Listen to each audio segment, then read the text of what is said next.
Purposely. Your life, God's purpose. Listen at onpurposely.com. Fear knocked, faith answered, and no one was there. Hi, welcome to the Bible for Busy People. I'm Erica, and I'm so glad you're here. You know, fear doesn't play fair, and that's because we have an enemy who doesn't play fair. But when you and I lift up the shield of faith, or as we've been calling it this week, the fly-swatter of faith, that fear starts to fear, right? We're chasing it down because we know that our God is greater and He is going to help us to overcome our fears. One thing I've learned in my life is that courage is courageous. And sometimes you don't feel it. You have to do the thing scared.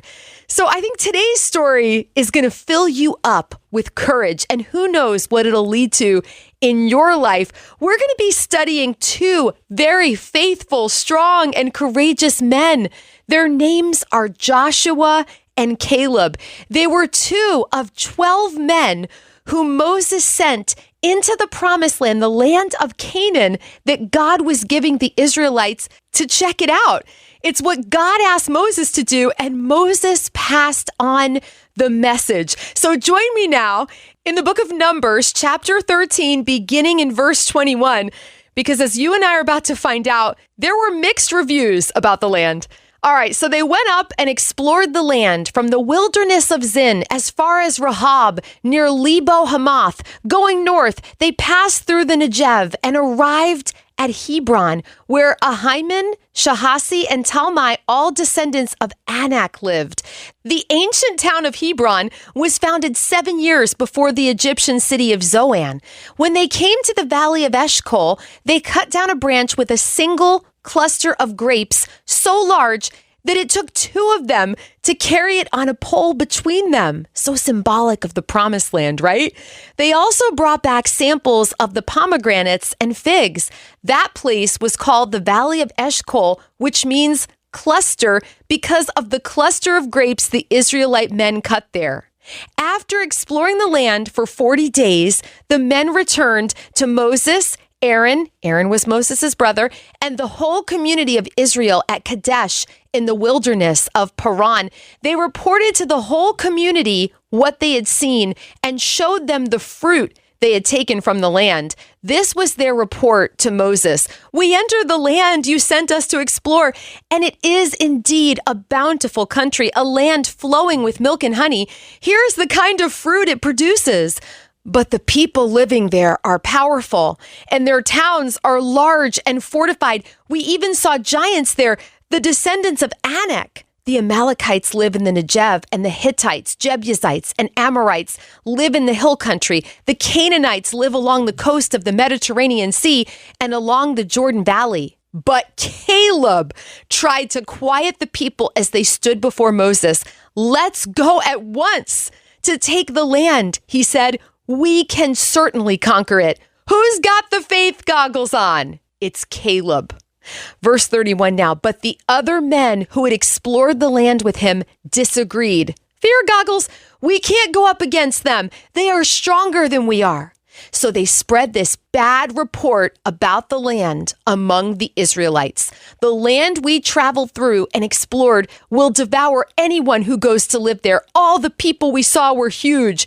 We even saw giants there, the descendants of Anak. Next to them, we felt like grasshoppers," and that's what they thought too. I want to pitch a tiny tent here and say, be careful, and I'm speaking to myself here too, about how you speak. Don't tell fear's story. Nip it in the bud. Put on your faith goggles and talk about the goodness of God and how He has been faithful in the past and how you know He's going to be faithful in the present and in the future.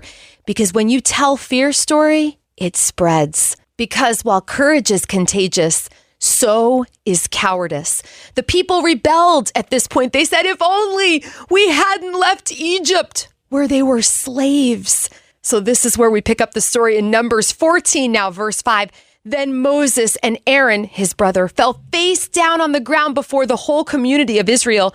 Two of the men who had explored the land, Joshua, son of Nun, and Caleb, son of Jephunneh, tore their clothing, they said to all the people of Israel, "The land we traveled through and explored is a wonderful land." Here's the faith story, right? And if the Lord is pleased with us, he will bring us safely into that land and give it to us. It is a rich land flowing with milk and honey.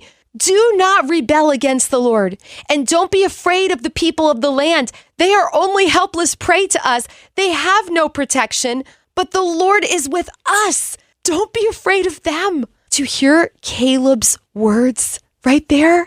Do you hear what Joshua is saying? You don't have to be afraid of the people speaking fear in your life. The Lord is with you. Okay, at this point, the people wanted to stone Joshua and Caleb, and God was not happy with the people who had chosen to rebel, the people who had chosen fear.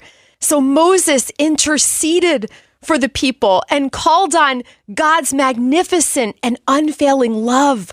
We pick up the story now in Numbers chapter 14, verse 20. Then the Lord said, "I will pardon them as you have requested, but as surely as I live and as surely as the earth is filled with the Lord's glory, not one of these people will ever enter that land.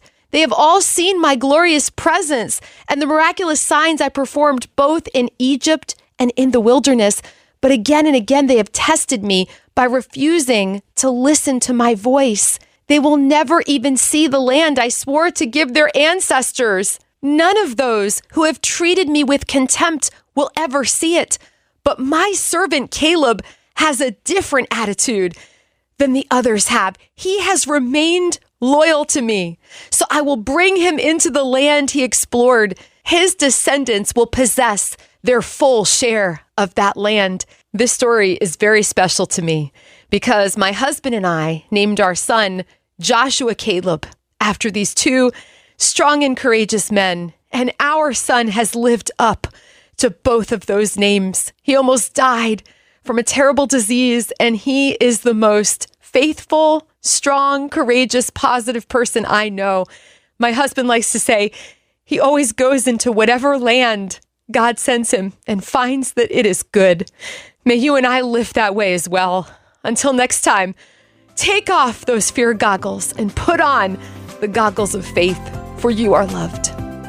Thank you for making time for the Bible for Busy People today. If being part of this community is a blessing to you, it's super easy to share this podcast with someone you love. We're all about spreading the hope of Jesus like butter. So if you've got a moment to write a review, boy, we'd really appreciate that. Maybe you need a little prayer today, or you're ready to take that next step with God. I invite you to check out our show notes. You're going to find lots of encouragement there. This podcast is one branch on a tree called Purposely, a podcast network designed with practical podcasts to help you find and thrive in God's purpose for your life. If you've got a pulse, you've got a purpose.